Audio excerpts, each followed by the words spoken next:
Hi guys, welcome to Mark's Home Kitchen. So today's video is for Chargrilled Kofta Skewers with a Muhammara dip.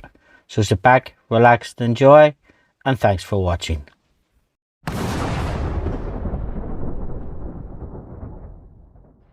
So first we're going to make our dip, and into our blender we put some roasted peppers which have been de-seeded, some toasted hazelnuts, some spring onions, some lemon juice, some ground cumin, and now we add in some pomegranate molasses.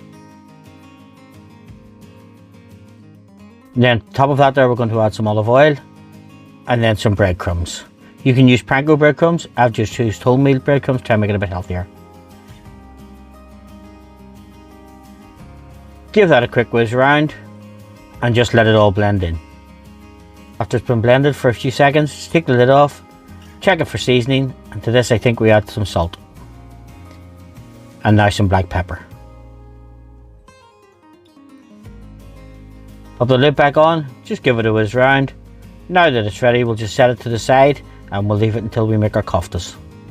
Now we take some ground beef, and to that we're going to add some finely chopped scallions, some chopped parsley, some salt, paprika,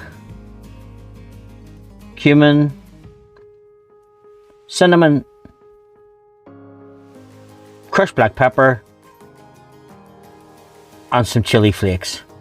Now get your hands in there, give that a really good mix up, just until it all comes together and starts to get sticky and forms a ball. Folks, if you're finding value in my videos, please don't forget to like, subscribe and share. It does help the channel and I can make more videos for you. So now that our mince is all mixed, we're just going to roll it into balls.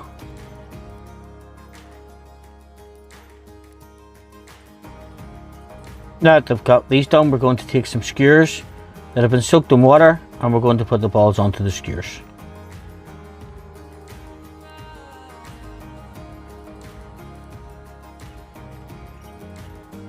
I've just spread some oil in the hands and then I'm going to add these on.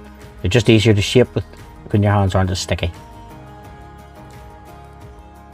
Give them a roll out, make them sort of a sausage shape.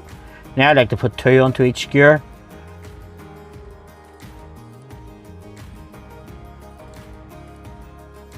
So now that we've got these all done, we're going to go to our char grill. Now I've just put my griddle on to a medium to high heat, spray with some oil, and then we're going to add the koftas. These also go very well on a barbecue, or you can do them on the grill, just under the grill pan. Pop them on, cook them for about 8 minutes on each side. So after 8 minutes we'll just turn them over. Now once they're fully cooked through, we're going to take them off, set them to the side, let them rest for 5 minutes, and we'll just toast our pita bread. So toast the pita bread lightly on each side. Once it's warmed, we're ready to serve. So I like to serve my lamb koftas with some salad, put them on a plate, put the dip to the side. Again folks, if you've enjoyed this video, don't forget to like, subscribe and share. Thanks for watching and I hope to see you in my further videos.